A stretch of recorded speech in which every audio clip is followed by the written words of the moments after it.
డబ్బు మానవ నాగరికతను నడిపిస్తున్న అత్యంత పవర్ఫుల్ ఇంధనం ఇది. కానీ ఒకసారి మీ కళ్ళు మూసుకొని ఊహించుకోండి. అంటే మన జోబులో దాచుకునే పేపర్ నోట్లు, చేతిలో పట్టుకునే మెటల్ కాయిన్స్, ఇంకా చివరకు మన ఫోన్లో ఉండే Paytm, Google pay, bank balance ఇవన్నీ కేవలం ఒకే ఒక సెకండ్లో పూర్తిగా మాయమైపోతే, అసలు ఏ గవర్నమెంట్కి దొరకని, ఏ బ్యాంక్ కూడా లాక్ చేయలేని ఒక అదృశ్య కరెన్సీ ఇంటర్నెట్ సర్వర్ల మధ్య కంప్యూటర్ కోడ్ రూపంలో కొన్ని కోట్లాది రూపాయల సామ్రాజ్యాన్ని శాసిస్తుందని చెప్తే మీరు నమ్ముతారా? సరిగ్గా ఇక్కడే పుట్టింది ఈ శతాబ్దంలోనే the most controversial financial revolution, the crypto currency. ప్రపంచం మొత్తం మీద అమెరికా, చైనా లాంటి సూపర్ పవర్స్ని కూడా వెనక్కి నెట్టి క్రిప్టో అడాప్షన్లో ఏకంగా ర్యాంక్ 1లో నిలిచిన దేశం ఏదో తెలుసా? మన ఇండియానే. అవును, ప్రస్తుతం మన దేశంలో సుమారు 97.5 మిలియన్ మందికి పైగా క్రిప్టో ఓనర్స్ ఉన్నారు. అంటే కొన్ని యూరప్ దేశాల మొత్తం జనాభా కంటే మన దేశంలో క్రిప్టో యూజర్ల సంఖ్యనే ఎక్కువ. కానీ ఇక్కడే ఒక విచిత్రమైన పారాడాక్స్ ఉంది. అంటే మన దేశంలో ఇంతమంది దీన్ని వాడుతున్నా మన గవర్నమెంట్ దీనిపైన వేసే ట్యాక్స్ వింటే గుండె ఆగిపోతుంది. 30% ఫ్లాట్ ట్యాక్స్ అండ్ ట్రాన్సాక్షన్స్ పైన 1% TDS. అంటే we are simultaneously the biggest users and the most funniest users in the entire world. సరే, ఇప్పుడు ఇంకొక మైండ్ బ్లోయింగ్ రియాలిటీ హిస్టరీ చెప్తాను వినండి. అంటే May 22, 2010 లాస్లో హైయట్స్ అనే ఒక సాధారణ ప్రోగ్రామర్ కేవలం 2 పాపా జాన్స్ పిజ్జాస్ కోసం ఏకంగా 10,000 బిట్కాయిన్లు పే చేశాడు. ఈరోజు జూన్ 2026 నాటి బిట్కాయిన్ ప్రైస్ మార్కెట్ వాల్యూ ప్రకారం చూస్తే ఆ 2 పిజ్జాల ప్రైస్ వచ్చేసి 6,400 కోట్లు. అసలు మానవ చరిత్రలోనే అత్యంత ఖరీదైన భోజనం అది. ట్రస్ట్ మీ, గేమ్ ఇక్కడితో అయిపోలేదు. ఒకప్పుడు ఏ బిట్కాయిన్ అయితే పూర్తిగా బ్యాన్ చేయాలని యుఎస్ గవర్నమెంట్ ప్లాన్ చేసిందో, అదే అమెరికా ఈరోజు ఏకంగా 2 లక్షల బిట్కాయిన్స్ని సేకరించి తమ స్ట్రాటజిక్ బిట్కాయిన్ రిజర్వ్ కింద ఒక జాతీయ డిజిటల్ ఆస్తిలాగా దాచిపెట్టింది. చివరకు మన పక్కనే ఉన్న భూటాన్ లాంటి ఒక చిన్న హిమాలయ దేశం కూడా ఈరోజు ప్రపంచంలోనే అతిపెద్ద సార్వభౌమ బిట్కాయిన్ హోల్డర్స్లో ఒకటిగా నిలిచి గ్లోబల్ ఎకానమీని షేక్ చేస్తుంది. అసలు కంటికి కనిపించని, ఇంకా చేతికి దొరకని ఈ డిజిటల్ నెంబర్స్ వెనుక ఉన్న అసలు మ్యాజిక్ ఏంటి? ఇంత సాదాసీదా సాఫ్ట్వేర్ కోడ్కి ఇంత డిమాండ్, ఇన్ని వేల కోట్ల వాల్యూ ఎలా క్రియేట్ అవుతుంది? దీని వెనుక ఉన్న అసలైన గ్లోబల్ పొలిటికల్ గేమ్ ఏంటి? Hello and welcome to KR facts. ఈరోజు మనం ఇంటర్నెట్ చీకటి కోణాల నుండి గ్లోబల్ ఎకానమీని శాసిస్తున్న టాప్ సీక్రెట్స్ వరకు ప్రతి ఒక్క విషయాన్ని 100% వెరిఫైడ్ డేటాతో రూట్స్ నుండి డీకోడ్ చేయబోతున్నాం. ఎందుకంటే క్రిప్టో గురించి పైపైన ముచ్చట్లు చెప్పడం మన ఛానల్ స్టైల్ కాదు. దాన్ని ఇన్డెప్త్గా పోస్ట్ మార్టం చేయడమే మన కేఆర్ ఫ్యాక్ట్స్ స్పెషాలిటీ. అయితే ఈ మోస్ట్ పవర్ఫుల్ ఇన్ఫర్మేషన్ని మీ బ్రెయిన్లోకి ట్రాన్స్ఫర్ చేయడానికి మన నెట్వర్క్లో ఎలాంటి 30% ట్యాక్స్ కానీ, క్యాష్ ఫ్లో డ్రాక్ చేసే 1% TDS కానీ కట్ అవ్వదు. మీరు మాకు పే చేయాల్సిన ఏకైక వ్యాలిడేషన్ ఫీజు వచ్చేసి కింద కనిపిస్తున్న ఆ లైక్ బటన్ని క్లిక్ చేయడం మాత్రమే. సో మీరు కొట్టే ఆ ఒక్క లైక్ ఈ వీడియోని మన తెలుగు నెట్వర్క్లోని వేలాది మంది యూజర్లకి చేరడానికి ఒక పవర్ఫుల్ బూస్ట్ ఇస్తుంది. ఇంకా క్రిప్టో ప్రపంచంలో ఈ మైండ్ బ్లాకింగ్ రియాలిటీని మిస్ అవ్వకుండా చివరి దాకా చూసి మీ నాలెడ్జ్ని అప్గ్రేడ్ చేసుకోవాలనుకుంటే వెంటనే మన కేఆర్ ఫ్యాక్ట్స్ ఫ్యామిలీలో ఒక అఫీషియల్ మెంబర్లా జాయిన్ అవ్వడానికి ఆ సబ్స్క్రైబ్ బటన్ని ప్రెస్ చేసి పక్కనే ఉన్న గంట సింబల్ని ఆన్లో పెట్టుకోండి. ఇంకా లేట్ ఎందుకు మరి? Now let's hack in to the core reality of crypto currency. మనము రోజుని స్టార్ట్ చేసినప్పటి నుండి నైట్ పడుకునే వరకు ప్రతి ఒక్క వస్తువుని కొనడానికి దేన్ని వాడుతున్నాం? డబ్బు. కానీ ఈరోజు మనం మాట్లాడుకుంటున్న క్రిప్టో కరెన్సీ అనేది మన చేతితో పట్టుకునే కాయినో లేదా జేబులో పెట్టుకునే పేపరో కాదు. ఇది కేవలం ఇంటర్నెట్లో మాత్రమే బతికే ఒక డిజిటల్ మనీ. దీనికి ఎక్కడ కూడా ఫిజికల్ రూపం అంటూ ఉండదు. జస్ట్ సింపుల్గా చెప్పాలంటే మీ ఫోన్లో ఉండే పేటీఎం వ్యాలెట్లో కానీ లేదా బ్యాంక్ అకౌంట్లో ఉండే నెంబర్స్ వెనుక ఒక రియల్ గవర్నమెంట్ కరెన్సీ దాగి ఉంది. కానీ ఈ క్రిప్టో వెనుక ఏ బ్యాంకు ఉండదు, ఏ గవర్నమెంట్ ఉండదు, చివరికి మిడిల్ మ్యాన్ కూడా ఉండడు. ప్రపంచంలో ఏ మూల ఉన్న వ్యక్తికైనా ఒక నెట్వర్క్కి కనెక్ట్ చేసి మధ్యలో ఏ థర్డ్ పార్టీ లేకుండా డైరెక్ట్గా పీర్ టు పీర్ పద్ధతిలో డబ్బులు పంచుకోవడానికి సృష్టించిన ఒక స్వతంత్ర డిజిటల్ వ్యవస్థనే ఈ క్రిప్టో కరెన్సీ. ఇది వినడానికి బాగానే ఉంది, కానీ కంప్యూటర్లో కేవలం నెంబర్స్ మాత్రమే అయితే ఒకే కోడ్ని కాపీ చేసి 2 వ్యక్తులకి పంపించి ఎవరినైనా మోసం చేయొచ్చు కదా. సరిగ్గా ఇక్కడే దీని టెక్నికల్ పవర్ దాగి ఉంది. సో టెక్నికల్గా చెప్పాలంటే crypto currency is a digital asset secured by cryptography. ఇది ఏ ఒక్కరి కంప్యూటర్లోనో లేదా గూగుల్, మైక్రోసాఫ్ట్ లాంటి కంపెనీల సర్వర్స్లో దాచబడదు. దీని డేటా మొత్తం ప్రపంచవ్యాప్తంగా విస్తరించి ఉన్న వేలాది కంప్యూటర్ నెట్వర్క్స్ పైన రన్ అవుతూ ఉంటుంది. దీన్నే డీసెంట్రలైజ్డ్ డిస్ట్రిబ్యూటెడ్ లెడ్జర్ లేదా బ్లాక్ చైన్ అంటారు. నెట్వర్క్లో ఉండే ప్రతి ఒక్క కంప్యూటర్ని ఒక నోడ్ అంటారు. ఈ నోడ్స్ అన్నీ కలిసి కాన్సెన్సస్ అల్గారిథం అంటే కొన్ని కఠినమైన మ్యాథమెటికల్ రూల్స్ని ఫాలో అవుతాయి. దీనివల్ల ఈ నెట్వర్క్లో ఒకసారి ఒక డేటా రికార్డ్ అయ్యిందంటే దాన్ని మార్చడం కానీ లేదా డిలీట్ చేయడం కానీ ప్రపంచంలో ఏ హ్యాకర్ల వల్ల సాధ్యం కాదు. దీన్నే ఇమ్యూటబిలిటీ అంటారు. అలాగే ఒకే డబ్బుని ఇద్దరికి పంపించి మోసం చేసే డబుల్ స్పెండింగ్ ప్రాబ్లమ్స్ని కూడా ఈ సిస్టమ్ పూర్తిగా క్లోజ్ చేస్తుంది. ఈ బ్లాక్ చైన్ అనే పదం వినడానికి చాలా హెవీగా ఉంటుంది, కానీ దీని వెనుక ఉన్న లాజిక్ చాలా సింపుల్. అంటే ఒక చిన్న ఎగ్జాంపుల్ చెప్తాను వినండి. ఫర్ ఎగ్జాంపుల్, మీ క్లాస్ రూమ్లో ఉండే స్టూడెంట్స్ అందరూ క్యాంటీన్లో ఎవరెవరికి ఎంత డబ్బు బాకీ ఉన్నారో ట్రాక్ చేయడానికి ఒక ప్లాన్ వేశారు. దీనికోసం ఏ క్లాస్ టీచరో లేదా ఏ హెడ్ మాస్టరో వచ్చి లెక్కలు రాయడం లేదు. దానికి బదులుగా క్లాస్ మొత్తం కలిపి ఒకే ఒక గూగుల్ షీట్ని షేర్ చేసుకుంటున్నారు. సో ఈ నెట్వర్క్లో ప్రతిసారి రవి అనే స్టూడెంట్ ప్రియాకి 10 రూపాయలు ఇచ్చినప్పుడు క్లాస్లో ఉండే 40 మంది స్టూడెంట్స్ కూడా తమకు తాముగా తమ సొంత కాపీ బుక్లో ఆ విషయాన్ని నోట్ చేసుకుంటున్నారు. ఇప్పుడు ఆ రవి అనే స్టూడెంట్ బుకాయించి నేను ప్రియాకి అసలు 10 రూపాయలు ఇవ్వనే లేదు అని అబద్ధం చెప్పడానికి ట్రై చేస్తే ఏమవుతుంది? అబ్సల్యూట్లీ. వెంటనే మిగతా 39 స్టూడెంట్స్ తమ బుక్స్ని ఓపెన్ చేసి రవి బుక్లో ఉన్న డేటా తప్పని ప్రూవ్ చేస్తారు. సో దాంతో రవి చీటింగ్ ప్లాన్ అక్కడికక్కడే ఫెయిల్ అయిపోతుంది. ఇందులో ఏ టీచర్ అనే సెంట్రల్ అథారిటీ లేదు. ఇంకా క్లాస్లో ఉన్న ప్రతి ఒక్క స్టూడెంట్ కంప్యూటర్ అనే ఒక బ్యాంక్. ఇలా రాసుకుని ప్రతి ఒక్క పేజీని బ్లాక్ చేయను అనుకుంటే ఆ పేజీ చిరిగిపోకుండా ఒకదానితో ఒకటి ఒక మ్యాజికల్ హ్యాష్ షీల్డ్తో గ్లూ చేస్తే దాన్ని బ్లాక్ చేయని అంటారు. సో ఇప్పుడు అర్థమైందా? ఇది ఒక ట్యాంపర్ ప్రూఫ్ డిజిటల్ డైరీ. చాలామంది ఏమనుకుంటారంటే మన దగ్గర ఆల్రెడీ గూగుల్ పే, ఫోన్పే లాంటి యూపీఐ సిస్టమ్స్ ఉన్నాయి కదా, మళ్ళీ క్రిప్టో కరెన్సీ ఎందుకు అని అడుగుతూ ఉంటారు. కానీ నిజానికి ఈ నాలుగింటికి మధ్య ఆకాశానికి భూమికి ఉన్నంత తేడా ఉంది. అంటే ఫస్ట్ వచ్చేసి issuing authority and control. So crypto కరెన్సీని ఏ ఒక్క సంస్థ కానీ ప్రైవేట్ కంపెనీ కానీ కంట్రోల్ చేయలేదు. ఇది పూర్తిగా డీసెంట్రలైజ్డ్. కానీ మీరు వాడే యూపీఐ అనేది కేవలం ఒక పేమెంట్ ర్యాడర్ మాత్రమే. మీ కమర్షియల్ బ్యాంక్స్లో ఉండే డబ్బుని ఒక అకౌంట్ నుండి ఇంకొక అకౌంట్కి మార్చడానికి ఎన్పిసిఐ క్రియేట్ చేసిన ఒక డిజిటల్ పైప్ లైన్ ఉంది. ఇక మన ఇండియా తీసుకొచ్చిన డిజిటల్ రూపీ విషయానికి వస్తే దీన్ని నేరుగా మన ఆర్బీఐ కంట్రోల్ చేస్తుంది. సో ఇది 100% centralized government currency. And second ఏంటంటే ద అండర్లయింగ్ అసెట్ బ్యాంకింగ్. మీరు నెట్ బ్యాంకింగ్ లేదా కార్డులతో చేసే బ్యాలెన్స్ కేవలం మీ బ్యాంక్లో ఉన్న ఫిజికల్ రూపీస్ యొక్క ఒక డిజిటల్ రిఫ్లెక్షన్ లేదా మిర్రర్ మాత్రమే. కానీ బిట్కాయిన్, ఇథెరియం లాంటి క్రిప్టో వెనుక ఎలాంటి ఫిజికల్ అసెట్ ఉండదు. అవి కేవలం mathematical code and market demand మీద మాత్రమే రన్ అవుతాయి.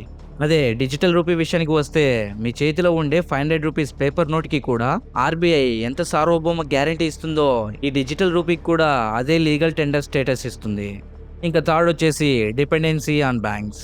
జస్ట్ ఒకసారి ఊహించుకోండి, మీరు ఒక షాప్కి వెళ్ళి యూపీఐ స్కాన్ చేశారు, కానీ మీ బ్యాంక్ యొక్క core banking system servers crash అయ్యాయి. సో అప్పుడు మీ అకౌంట్లో డబ్బులు ఉన్నా కూడా ట్రాన్సాక్షన్ డిక్లైన్ అయిపోతుంది. కానీ క్రిప్టో కరెన్సీకి ఏ బ్యాంక్తోనూ సంబంధం లేదు. అలాగే మన డిజిటల్ రూపీ కూడా బ్యాంక్ అకౌంట్తో పని లేకుండా నేరుగా ఒక యూజర్ వ్యాలెట్ నుండి ఇంకొక వ్యాలెట్కి ఆర్బీఐ లెజెట్ పైన సెటిల్ అయిపోతుంది. ఇంకా ఫోర్త్ వచ్చేసి క్రాస్ బార్డర్ ఎఫిషియన్సీ. మన ఇండియా నుండి దుబాయ్కి లేదా అమెరికాకి ట్రెడిషనల్ స్విఫ్ట్ బ్యాంక్ వైర్ ద్వారా డబ్బులు పంపితే కనీసం 1 నుండి 5 రోజుల టైం పడుతుంది. దానికి తోడు $25 నుండి $50 వరకు ఫ్లాట్ ఫీజ్. ఇంకా ఫారెన్ ఎక్స్చేంజ్ మార్కప్స్ వేసి జేబులు ఖాళీ చేసేస్తారు. యూపీఐ అనేది కేవలం డొమెస్టిక్గా మాత్రమే కింగ్. కానీ క్రిప్టో స్టేబుల్ కాయిన్స్ వాడితే ప్రపంచంలో ఏ దేశానికైనా కేవలం కొన్ని సెకండ్స్లోనే చాలా తక్కువ ఖర్చుతో డబ్బుని బార్డర్స్ దాటించవచ్చు. అయితే ఇక్కడ మన ఇండియాకి సంబంధించిన ఒక ఇంట్రెస్టింగ్ అప్డేట్ ఏంటో తెలుసా? అదే మన reserve bank of India private crypto కరెన్సీలను పూర్తిగా వ్యతిరేకిస్తూనే మన దేశం యొక్క సొంత డిజిటల్ రూపీ పైన భారీగా ఇన్వెస్ట్ చేస్తుంది. ప్రజెంట్ ఈ రూపాయి రిటైల్ ప్లాట్లో దాదాపు 7 మిలియన్ కంటే ఎక్కువ మంది యాక్టివ్ యూజర్స్ ఉన్నారు. ఇంకొక బెస్ట్ పార్ట్ ఏంటంటే గవర్నమెంట్ దీన్ని యూపీఐ క్యూఆర్ కోడ్స్తో ఇంటర్ఆపరబుల్ చేసింది. అంటే మీరు మార్కెట్లో ఏ గ్రోసరీ స్టోర్కి వెళ్ళినా అక్కడ ఉండే నార్మల్ యూపీఐ క్యూఆర్ కోడ్ని మీ డిజిటల్ రూపీ యాప్తో స్కాన్ చేసి నేరుగా సెంట్రల్ బ్యాంక్ డిజిటల్ మనీ రూపంలో పేమెంట్ చేయొచ్చు. ఇది ఇండియా వేస్తున్న ఒక సైలెంట్ మాస్టర్ ప్లాన్. గత సరిగ్గా సెప్టెంబర్ 2008లో మొదలవుతుంది. ప్రపంచాన్ని కుదిపేసిన గ్లోబల్ ఫైనాన్షియల్ క్రైసిస్ సమయం అది. పెద్ద పెద్ద ప్రతిష్టాత్మక బ్యాంక్స్ అన్నీ వరుసగా మునిగిపోయాయి. సామాన్య ప్రజలు తమ జీవితకాలం మొత్తం కష్టపడి దాచుకున్న సొమ్ము బ్యాంకుల్లో లాక్ అయిపోయింది. కానీ ఇక్కడే ఒక అన్యాయం జరిగింది. తప్పు చేసింది బ్యాంక్స్ అయితే ఆ బ్యాంక్స్ని కాపాడడానికి ప్రపంచ దేశాల ప్రభుత్వాలు సామాన్యుల పన్నుల డబ్బును తీసుకెళ్లి బైలౌట్ ప్యాకేజెస్ రూపంలో ఆ సంస్థకు ఉచితంగా పంచడం స్టార్ట్ చేశాయి. ఇంకా అడ్డగోలుగా కరెన్సీ నోట్లను ప్రింట్ చేసి మార్కెట్లో డబ్బు వాల్యూని పూర్తిగా తగ్గించేశాయి. ప్రజలకు బ్యాంక్స్ పైన ఇంకా ఆర్థిక వ్యవస్థలపైన నమ్మకం పూర్తిగా పోయిన సమయం అది. సరిగ్గా ఆ చీకటి రోజుల్లోనే ఒక అజ్ఞాత మేధావి ఇంటర్నెట్లో సైలెంట్గా ఒక విప్లవాన్ని ప్లాన్ చేశాడు. ఏ ప్రభుత్వాలు ఇష్టం వచ్చినట్లు ప్రింట్ చేయలేని, ఇంకా ఏ బ్యాంకులు కూడా హోల్డ్ చేయలేని ఒక పబ్లిక్ మనీని సృష్టించాలనుకున్నాడు.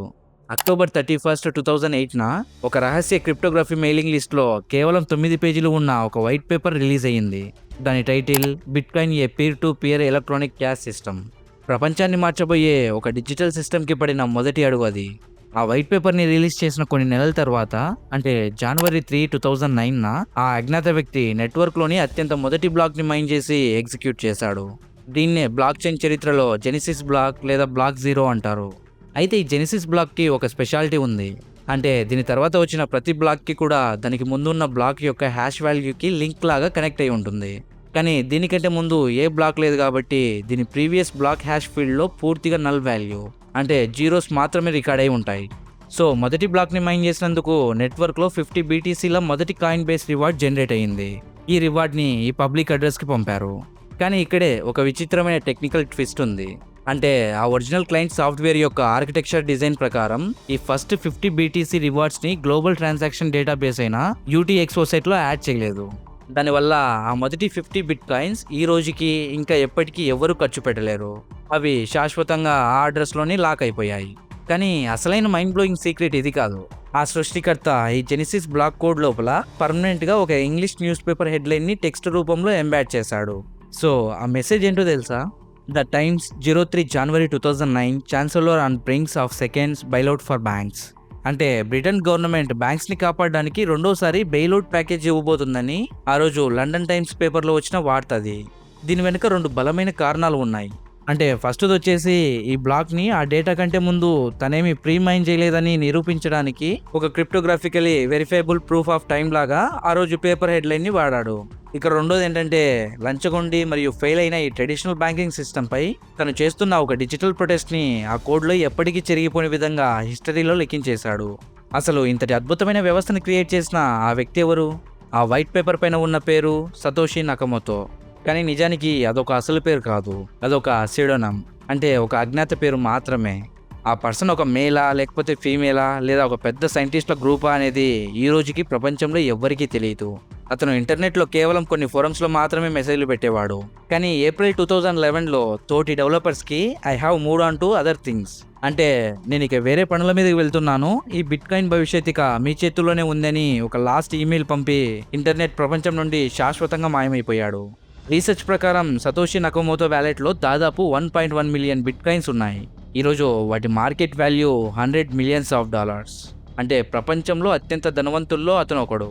కానీ గడిచిన 15 సంవత్సరాలుగా ఈ వ్యాలెట్లో ఒక్క కాయిన్ కూడా కదలట్లేదు, ఒక్క రూపాయి కూడా అతను వాడుకోలేదు. అయితే ప్రపంచంలో చాలామంది తామే సతోషి అని చెప్పుకోవడానికి ట్రై చేశారు. సో దీనికి ఒక బెస్ట్ ఎగ్జాంపుల్ ఏంటంటే క్రియేగ్ బ్రైట్ అనే ఒక ఆస్ట్రేలియన్ కంప్యూటర్ సైంటిస్ట్. అతను ఏకంగా కోర్టుకు వెళ్ళి నేనే అసలైన సతోషి అని ఫేక్ డాక్యుమెంట్ సబ్మిట్ చేశాడు. కానీ యూకే హైకోర్టులో ఆ డాక్యుమెంట్స్ అన్ని అబద్ధమని తేల్చేసి అతను సతోషి కాదని స్పష్టమైన తీర్పునిచ్చేసింది. ఇంకా హాల్ ఫినే, నిక్ షుబో లాంటి ఎందరో లెజెండరీ క్రిప్టోగ్రాఫర్స్ పేర్లు వినిపించినా ఇప్పటికీ అది ఒక మిస్టరీగానే మిగిలిపోయింది. కానీ ఒకసారి ఆలోచించండి, అతను తన గుర్తింపులను ఎందుకు దాచుకున్నాడు? ఎందుకంటే వ్యవస్థకి ఒక లీడర్ అంటూ ఉంటే ప్రపంచ దేశాల ప్రభుత్వాలు, సెంట్రల్ బ్యాంక్స్ ఆ లీడర్ని టార్గెట్ చేసి జైల్లో పెట్టి ఆ సిస్టమ్ని క్లోజ్ చేస్తాయి. సో ఎప్పుడైతే లీడర్ అనేవాడు ఉండడో అప్పుడు ఆ సిస్టమ్ని ఎవరు ఆపలేరు. అలాగే బిట్కాయిన్ అనేది ఏ ఒక్కడి సొత్తు కాదు, అది ఇంటర్నెట్లో ఉన్న ప్రతి ఒక్కరి ఆస్తి అని నిరూపించడానికే అతను ఒక అనామక దేవుడిలాగా మిగిలిపోయాడు. సరే, నేను ఇప్పుడు ఒక వైట్ పేపర్ పైన 1 crore అని రాసి మీకు ఇస్తే మీరు దాన్ని తీసుకొని నాకు మీ కారు కానీ లేదా మీ ఇల్లు కానీ నాకు రాసిస్తారా? అస్సలు ఇవ్వరు కదా, ఎందుకంటే ఇది కేవలం ఒక కాగితం ముక్క మాత్రమే. కానీ సరిగ్గా ఇదే కాగితం ముక్క పైన మన RBI గవర్నర్ సంతకం చేసి ఒక అఫీషియల్ నోట్ లాగా ప్రింట్ చేసిస్తే ప్రపంచం మొత్తం దాన్ని వాల్యుబుల్గా యాక్సెప్ట్ చేస్తుంది. ఎందుకంటే ఆ పేపర్ వెనక ఒక ప్రభుత్వం ఇచ్చే నమ్మకం, ఒక లీగల్ గ్యారంటీ ఉంది. అంటే ప్రపంచంలో ఏ కరెన్సీకైనా వాల్యూ అనేది దానంతట అది రాదు, అది కేవలం ప్రజలు దానిపైన ఉంచే నమ్మకం మరియు దానికున్న డిమాండ్ వల్ల మాత్రమే వస్తుంది. మరి ఈ క్రిప్టో కరెన్సీ వెనక ఎలాంటి ప్రభుత్వం లేదు, ఏ సెంట్రల్ బ్యాంక్ గ్యారంటీ లేదు. అలాంటప్పుడు కేవలం కంప్యూటర్లో ఉండే కొన్ని డిజిటల్ నెంబర్స్ కొనడానికి జనాలు లక్షల రూపాయలు ఎందుకు ఖర్చు పెడుతున్నారు? అసలు దీనికి ఇంత వాల్యూ ఎలా క్రియేట్ అవుతుంది? దీని వెనక ఉన్న అసలైన మ్యాథమెటికల్ గేమ్ ఏంటో ఇప్పుడు డీకోడ్ చేద్దాం. సో అందులో ఫస్ట్ రీజన్ ఏంటంటే స్కార్సిటీ, అంటే కొరత. భూమి మీద బంగారం ఎందుకు అంత ఖరీదైనదిగా మారింది? ఎందుకంటే బంగారం అనేది ఇష్టం వచ్చినట్లు ఫ్యాక్టరీలో తయారు చేయలేరు, అది భూమిలో చాలా లిమిటెడ్గా ఉంది. సరిగ్గా ఇదే లాజిక్ని సతోషి నకమోటో బిట్కాయిన్ కోడ్లో ఇంజెక్ట్ చేశాడు. ప్రపంచంలోని ఏ ప్రభుత్వమైనా తమకు అవసరమైనప్పుడు ఇష్టం వచ్చినట్లు కరెన్సీ నోట్లను ప్రింట్ చేయగలదు. అలా నోట్లు విపరీతంగా ప్రింట్ చేయడం వల్లే మార్కెట్లో ఇన్ఫ్లేషన్ పెరిగి రూపాయి వాల్యూ పడిపోతుంది. కానీ బిట్కాయిన్ విషయంలో అలా చేయడం ఎవ్వరి వల్ల సాధ్యం కాదు. ఎందుకంటే బిట్కాయిన్ యొక్క మ్యాక్సిమం సప్లై కేవలం 21 మిలియన్ మాత్రమే ఉండాలని దాని పబ్లిక్ కోడ్లో హార్డ్ కోడెడ్ చేయబడింది. ఈ 21 మిలియన్ కంటే ఒక్క బిట్కాయిన్ని కూడా అదనంగా సృష్టించడం ఈ ప్రపంచంలో ఎవ్వరి తరం కాదు. ఇంకొక షాకింగ్ 2026 రియాలిటీ ఏంటో తెలుసా? ప్రజెంట్ మే 2026 నాటి డేటా ప్రకారం ఇప్పటికే సుమారు 19.87 మిలియన్ బిట్కాయిన్స్ మైన్ అయిపోయి మార్కెట్లో చలామణిలో ఉన్నాయి. అంటే ఇక మిగిలింది కేవలం కొన్ని లక్షల బిట్కాయిన్స్ మాత్రమే. సో ఈ మిగిలిన కాయిన్స్ అన్ని పూర్తిగా మైన్ అవ్వడానికి రాబోయే 114 సంవత్సరాల టైం పడుతుంది. అంటే సరిగ్గా ఇయర్ 2040లో లాస్ట్ బిట్కాయిన్ మైన్ అవుతుంది. ఒకవైపు ప్రపంచవ్యాప్తంగా ఇన్వెస్టర్ డిమాండ్ ఏమో రోజు రోజుకి విపరీతంగా పెరుగుతుంది. కానీ మార్కెట్లో దొరికే సప్లై మాత్రం చాలా లిమిటెడ్గా ఉంది. డిమాండ్ పెరిగి సప్లై తక్కువగా ఉన్నప్పుడు ఆటోమేటిక్గా వాల్యూ విపరీతంగా పెరుగుతుంది. ఈ సప్లైని కంట్రోల్ చేయడానికి క్రిప్టో హిస్టరీలోనే అత్యంత పవర్ఫుల్ నిజం ఒకటి ఉంది. దాన్నే బిట్కాయిన్ హాల్వింగ్ అంటారు. అంటే నెట్వర్క్లో ప్రతి 2,10,000 బ్లాక్లు మైనింగ్ పూర్తయినప్పుడు, అంటే సుమారు ప్రతి 4 సంవత్సరాలకు ఒకసారి కొత్తగా మార్కెట్లోకి వచ్చే బిట్కాయిన్ల సప్లైని మ్యాథమెటికల్గా ఖచ్చితంగా సగం అంటే 50% తగ్గించేస్తారు. సరే, ఇప్పుడు క్రిప్టో హిస్టరీలో ఈ సప్లై కట్ ఎలా జరుగుతుందో ఒకసారి క్లియర్గా వినండి. అంటే 2009లో బిట్కాయిన్ స్టార్ట్ అయినప్పుడు కంప్యూటర్ ఫజిల్ సాల్వ్ చేసిన ప్రతి 10 నిమిషాలకు ఏకంగా 50 బిట్కాయిన్లు రివార్డ్గా వచ్చేవి. కానీ 2012లో జరిగిన మొదటి హాల్వింగ్లో ఆ రివార్డ్ 50 నుండి 25 బీటీసీకి పడిపోయింది. ఇక 2016లో జరిగిన రెండవ హాల్వింగ్లో అది 12.5 బీటీసీకి తగ్గింది. 2020 నాటి మూడో హాల్వింగ్లో అది 6.25 బీటీసీకి చేరింది. ఇక రీసెంట్గా ఏప్రిల్ 2024లో జరిగిన నాలుగవ హాల్వింగ్లో ఈ రివార్డ్ కేవలం 3.125 బీటీసీకి పడిపోయింది. దీనివల్ల మార్కెట్లో కొత్తగా వచ్చే కాయిన్ సప్లై ఒక్కసారిగా తగ్గిపోయి ఒక భారీ సప్లై షాక్ క్రియేట్ అయ్యింది. ఇక రాబోయే ఏప్రిల్ 2028లో జరగబోయే ఐదవ హాల్వింగ్లో ఈ రివార్డ్ మరింత తగ్గి కేవలం 1.5625 బీటీసీకి పడిపోతుంది. కానీ ఇక్కడే ఇన్వెస్టర్స్ గమనించాల్సిన ఒక most important game changer point ఉంది. దాన్నే డిమినిషింగ్ రిటర్న్స్ అంటారు. అంటే ఫస్ట్ హాల్వింగ్ జరిగినప్పుడు బిట్కాయిన్ ప్రైస్ ఏకంగా 8,800 పైగా పెరిగింది. రెండో సైకిల్లో అది 2,900%కి తగ్గింది. ఇక మూడో సైకిల్లో 700%కి పడిపోయింది. సో 2024 హాల్వింగ్ తర్వాత అది కేవలం 69% నుండి 100% లోపే గ్రోత్ని చూపించింది. అంటే మార్కెట్ సైజ్ పెద్దదయ్యే కొద్దీ ప్రతి బై సైకిల్లో వచ్చే లాభాల శాతం నిలకడగా తగ్గుతూ పోతుంది. అందుకే క్రిప్టో మార్కెట్లో ఇన్వెస్ట్ చేయగానే రాత్రికి రాత్రే 10x లేదా 100x లాభాలు వచ్చేస్తాయని బ్లైండ్గా నమ్మకండి. అండ్ సెకండ్ రీజన్ ఏంటంటే ప్రొడక్షన్ కాస్ట్ ఫ్లోర్. బంగారానికి ఒక బేస్ వాల్యూ ఎందుకు ఉంటుంది? ఎందుకంటే భూమిలో నుండి 1 గ్రామ్ బంగారం తీయడానికి లేబర్ ఖర్చు, మిషన్ల ఖర్చు చాలా అవుతుంది. అదే ఒకవేళ మార్కెట్లో బంగారం రేటు ఆ తవ్వకం ఖర్చు కంటే తగ్గిపోతే అప్పుడు మైనింగ్ కంపెనీలు తవ్వడం ఆపేస్తాయి. దాంతో సప్లై ఆగిపోయి రేటు మళ్ళీ పెరుగుతుంది. సరిగ్గా ఇదే లాజిక్ బిట్కాయిన్ కూడా వర్తిస్తుంది. అంటే బిట్కాయిన్ అనేది ఊరికి గాల్లో నుండి రాదు. దానికోసం ప్రపంచవ్యాప్తంగా ఉన్న భారీ సూపర్ కంప్యూటర్లు రాత్రి పగళ్ళు రన్ అవుతూనే ఉండాలి. విపరీతమైన ఎలక్ట్రిసిటీ ఖర్చు అవ్వాలి. ప్రజెంట్ 2026 నాటి గ్లోబల్ మ్యాథమెటికల్ లెక్కల ప్రకారం కేవలం ఒకే ఒక బిట్కాయిన్ ని మైన్ చేయడానికి అయ్యే హార్డ్వేర్ అండ్ కరెంట్ ఖర్చు సగటున $75 to $85. అంటే సుమారు 58.5 లక్షల నుండి 71 లక్షల రూపాయలు దాటిపోతుంది. ఈ భారీ ఎలక్ట్రిసిటీ అండ్ ప్రొడక్షన్ ఖర్చే మార్కెట్లో బిట్కాయిన్ ప్రైస్కి ఒక పవర్ఫుల్ సపోర్ట్ ఫ్లోర్ని క్రియేట్ చేస్తుంది. ఎందుకంటే అంతకంటే ప్రైస్ కిందకి పడితే మైనర్స్కి నష్టాలు వచ్చి కంప్యూటర్లు ఆఫ్ చేసేస్తారు. దాంతో నెట్వర్క్ సప్లై డ్రాప్ అయ్యి ప్రైస్ మళ్ళీ బౌన్స్ బ్యాక్ అవుతుంది. ఇంకా థర్డ్ రీజన్ ఏంటంటే యూటిలిటీ అండ్ నెట్వర్క్ ఎఫెక్ట్స్. దీన్నే సైన్స్లో మెట్కాఫ్స్ లా అంటారు. అంటే ప్రపంచంలో కేవలం ఒకే ఒక వ్యక్తి దగ్గర టెలిఫోన్ ఉందనుకోండి, దానివల్ల ఎవరికైనా ఉపయోగం ఉందా? లేదు. ఎందుకంటే అతను ఎవరికి ఫోన్ చేయలేడు. అదే ఫోన్ నెట్వర్క్లో 10 మంది జాయిన్ అయితే దాని వాల్యూ కొంచెం పెరుగుతుంది. ఒకవేళ ఆ నెట్వర్క్లో ప్రపంచవ్యాప్తంగా 100 కోట్ల మంది జాయిన్ అయితే ఆ టెలిఫోన్ నెట్వర్క్ యొక్క వాల్యూ అండ్ పవర్ ఊహించని రేంజ్కి వెళ్ళిపోతుంది. సేమ్ క్రిప్టో కరెన్సీకి కూడా ఈరోజు వాల్యూ రావడానికి కారణం ఇదే నెట్వర్క్ ఎఫెక్ట్. ఒకప్పుడు కేవలం కొంతమంది టెక్నాలజీ లవర్స్ మాత్రమే వాడిన ఈ సిస్టంలోకి ఈరోజు ప్రపంచంలోనే అతిపెద్ద అసెట్ మేనేజ్మెంట్ కంపెనీలైన బ్లాక్ రాక్, ఫిడిలిటీ లాంటి గెయింట్ ఆర్గనైజేషన్ ఎంటర్ అయ్యాయి. ఇంకా వేలాది కోట్ల ఇన్స్టిట్యూషనల్ మనీ ఈ నెట్వర్క్లోకి ఇన్ఫ్లో అవుతుంది. ఎప్పుడైతే ఎక్కువ మంది ప్రజలు, పెద్ద పెద్ద గ్లోబల్ కంపెనీస్ ఈ సిస్టమ్ని ఒక స్టోర్ ఆఫ్ వాల్యూగా నమ్మి వాడుతుంటారో అప్పుడు ఆ నెట్వర్క్ యొక్క యూటిలిటీ పెరిగి దానికి మార్కెట్లో ఒక సాలిడ్ పర్మనెంట్ వాల్యూ క్రియేట్ అవుతుంది. మనం రోజువారీ జీవితంలో గూగుల్ పే లేదా ఫోన్పే వాడి ఒక షాప్లో స్కాన్ చేసినప్పుడు జస్ట్ 2 సెకండ్స్లోనే పేమెంట్ సక్సెస్ అయిపోతుంది. కానీ బ్యాక్ ఎండ్లో మీ బ్యాంక్ సర్వర్, అవతల వ్యక్తి బ్యాంక్ సర్వర్, ఇంకా మధ్యలో NPCI నెట్వర్క్, ఇలా ఒక పెద్ద సెంట్రల్ లూప్ రన్ అవుతూ ఉంటుంది. మరి మధ్యలో ఏ బ్యాంక్ లేని ఈ క్రిప్టో కరెన్సీ నెట్వర్క్లో మీరు మీ ఫ్రెండ్కి 1 బిట్కాయిన్ పంపితే అసలు బ్యాక్గ్రౌండ్లో ఏం జరుగుతుంది? సో ఇంటర్నెట్లో రన్ అయ్యే ఆ మ్యాజికల్ స్టెప్స్ ఏంటో ఇప్పుడు లైవ్లో చూద్దాం. ఫస్ట్ స్టెప్ ఏంటంటే ద అడ్రస్ అండ్ సిగ్నేచర్. అంటే మీరు మీ క్రిప్టో వ్యాలెట్ ఓపెన్ చేసి మీ ఫ్రెండ్ యొక్క పబ్లిక్ వ్యాలెట్ అడ్రస్ని ఎంటర్ చేస్తారు. ఆ తర్వాత మీరు సెండ్ బటన్ నొక్కగానే ఆ వ్యాలెట్ లోపల దాగి ఉన్న ఒక ప్రైవేట్ కీ ద్వారా ఆ ట్రాన్సాక్షన్ డిజిటల్గా సైన్ చేయబడుతుంది. ఇదేంటంటే మీ నార్మల్ బ్యాంక్ చెక్ పైన పెట్టే ఒక సంతకం లాంటిది, కానీ దీన్ని ఎవరు ఫర్జరీ చేయలేరు. ఇక సెకండ్ స్టెప్ ఏంటంటే ది మీమ్ పూల్, అంటే ఒక వెయిటింగ్ రూమ్. సో మీరు పంపిన ట్రాన్సాక్షన్ నెట్వర్క్లోకి వెళ్ళిన వెంటనే నేరుగా బ్లాక్ చైన్లోకి ఎక్కదు, అది గ్లోబల్ నెట్వర్క్లో ఉండే ఒక డిజిటల్ వెయిటింగ్ రూమ్లోకి వెళ్తుంది. దీన్నే టెక్నికల్గా మెమొరీ పూల్ అంటారు. ప్రపంచవ్యాప్తంగా సెకండ్కి వచ్చే లక్షలాది క్రిప్టో ట్రాన్సాక్షన్స్ అన్నీ మొదట ఈ మీమ్ పూల్లోనే వచ్చి లైన్లో నిలబడతాయి. ఇక థర్డ్ స్టెప్ వచ్చేసి వాలిడేషన్ అండ్ బ్లాక్ ప్యాకింగ్. ఇక్కడే రంగంలోకి దిగుతారు మైనర్స్ లేదా వ్యాలిడేటర్స్. వీళ్ళు ఈ మీమ్ పూల్లో వెయిటింగ్లో ఉన్న ట్రాన్సాక్షన్లను పికప్ చేసుకుంటారు. సో మీ అకౌంట్లో నిజంగానే బిట్కాయిన్ ఉందా లేదా మీరు నెట్వర్క్ని మోసం చేస్తున్నారా అని మీ పబ్లిక్ కీ ద్వారా వెరిఫై చేస్తారు. ఇంకా అంత పర్ఫెక్ట్గా ఉంది అనుకుంటే మీ ట్రాన్సాక్షన్తో పాటు మరికొన్ని వేల ట్రాన్సాక్షన్స్ కలిపి ఒక డిజిటల్ బాక్స్లో ప్యాక్ చేస్తారు. దీన్నే బ్లాక్ అంటారు. ఇంకా ఫోర్త్ స్టెప్ ఏంటంటే ద కన్సెన్సస్ రేస్. అంటే ఇప్పుడు ఈ బ్లాక్ని పర్మనెంట్గా బ్లాక్ చైన్కి లాక్ చేయాలి. మైనర్స్ అందరూ తమ సూపర్ కంప్యూటర్స్ పవర్ని వాడి ఒక అత్యంత కఠినమైన మ్యాథమెటికల్ పజిల్ని సాల్వ్ చేయడానికి పోటీ పడతారు. దీన్నే ప్రూఫ్ ఆఫ్ వర్క్ అంటారు. సో ప్రపంచంలో ఏ మైనర్ కంప్యూటర్ అయితే ఆ పజిల్ని అందరికంటే ఫస్ట్ సాల్వ్ చేస్తుందో ఆ కంప్యూటర్కి ఆ బ్లాక్ని చైన్కి యాడ్ చేసే అఫీషియల్ పవర్ దక్కుతుంది. ఇంకా ఫిఫ్త్ స్టెప్ వచ్చేసి కన్ఫర్మేషన్స్ అండ్ ఫైనాలిటీ. ఆ బ్లాక్ ఒకసారి మెయిన్ బ్లాక్ చైన్కి లింక్ అవ్వగానే మీ ఫ్రెండ్కి వ్యాలెట్లో 1 కన్ఫర్మేషన్ కనిపిస్తుంది. బిట్కాయిన్ నెట్వర్క్లో ఇలాంటివి వరుసగా 6 కన్ఫర్మేషన్ పూర్తయ్యేసరికి సుమారు 1 గంట టైం పడుతుంది. ఒకసారి 6 కన్ఫర్మేషన్ మార్క్ దాటిందా ఇక ఆ ట్రాన్సాక్షన్ని మార్చడం కానీ లేక వెనక్కి తీయడం డిలీట్ చేయడం కానీ ఈ భూమి మీద ఏ వ్యక్తి వల్ల సాధ్యం కాదు. అది పూర్తిగా ఇర్రివర్సబుల్ అయిపోతుంది. ఇప్పుడు ఒక ఇంట్రెస్టింగ్ టాపిక్, అదే క్రిప్టో మైనింగ్. అసలు భూమిలో దొరికే బంగారం లాగా కంప్యూటర్లో ఉండే ఈ క్రిప్టోని ఎలా తవ్వితీస్తారు? సాధారణ భాషలో చెప్పాలంటే మైనింగ్ అంటే నెట్వర్క్లో జరిగే ట్రాన్సాక్షన్లను లెక్కగట్టి వాటిని వెరిఫై చేసి బ్లాక్ చైన్లో రికార్డ్ చేసే ఒక కాంపిటేటివ్ ప్రాసెస్. ఇలా వెరిఫై చేసినందుకు మైనర్స్కి నెట్వర్క్ కొత్త కాయిన్స్ని రివార్డ్గా ఇస్తుంది. కానీ ఇక్కడే ఒక పెద్ద హిస్టారికల్ చేంజ్ వచ్చింది.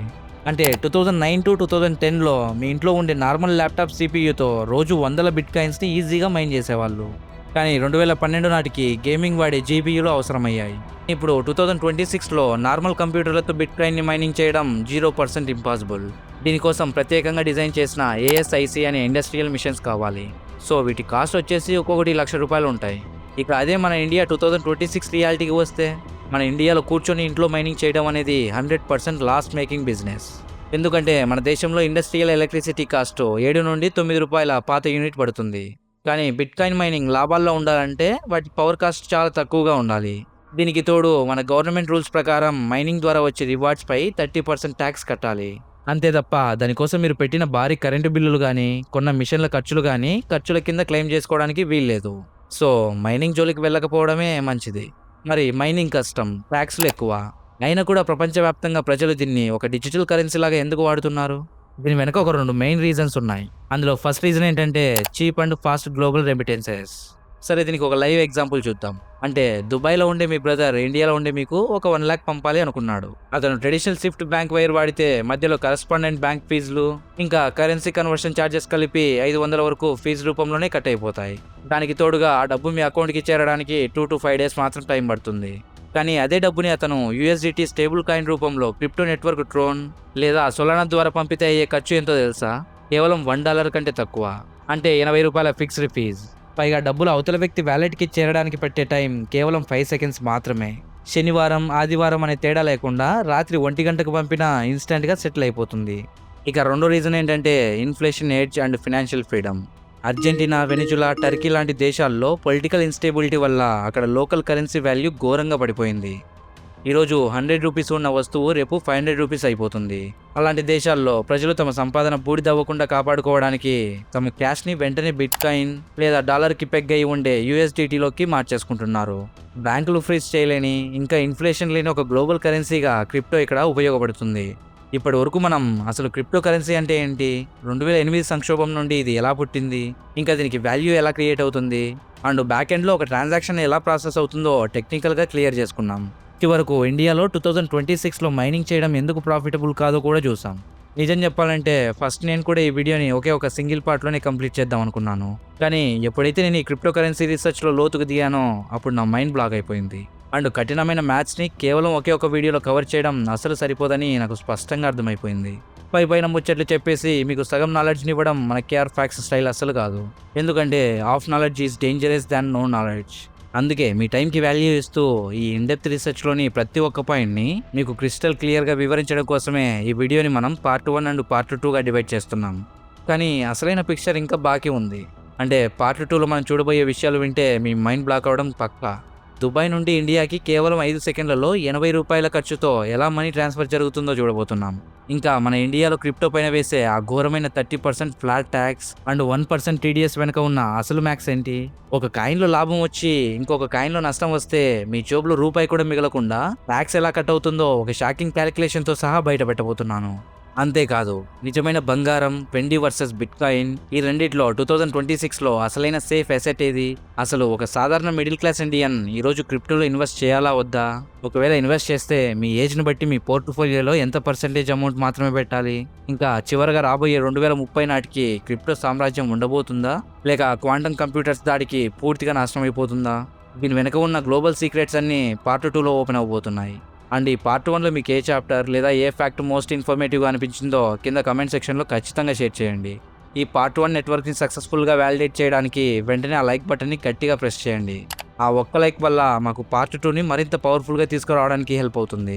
అండ్ ఆ మోస్ట్ అవైటెడ్ పార్ట్ 2 అప్లోడ్ అవ్వగానే మీకు ఇన్స్టాంట్గా నోటిఫికేషన్ రావాలంటే ఇప్పుడే మన కేఆర్ ఫ్యాక్స్ ఫ్యామిలీలో జాయిన్ అవ్వడానికి సబ్స్క్రైబ్ బటన్ని నొక్కి పక్కనే ఉన్న గంట సింబల్ని ఆన్లో పెట్టుకోండి. అండ్ ఈ వీడియో బాగా నచ్చితే హై పాయింట్స్ ఇవ్వడం మాత్రం మర్చిపోకండి. ఈ వీడియో కేవలం అవగాహన మరియు ఎడ్యుకేషనల్ పర్పస్ కోసం మాత్రమే. క్రిప్టో మార్కెట్లో విపరీతమైన రిస్క్ మరియు ట్యాక్స్ రూల్స్ ఉన్నాయి. నేను ఎటువంటి సెబీ రిజిస్టర్డ్ ఇన్వెస్ట్మెంట్ అడ్వైజర్ని కాదు. సో ఒకసారి మీరు ఇన్వెస్ట్ చేసే ముందు మీ సొంత రీసెర్చ్ ఖచ్చితంగా చేసుకోండి. ఇక త్వరలోనే దీని నెక్స్ట్ పార్ట్తో మీ ముందుకు వస్తాను. అప్పటి వరకు స్టే సేఫ్, స్టే అలర్ట్. జై హింద్.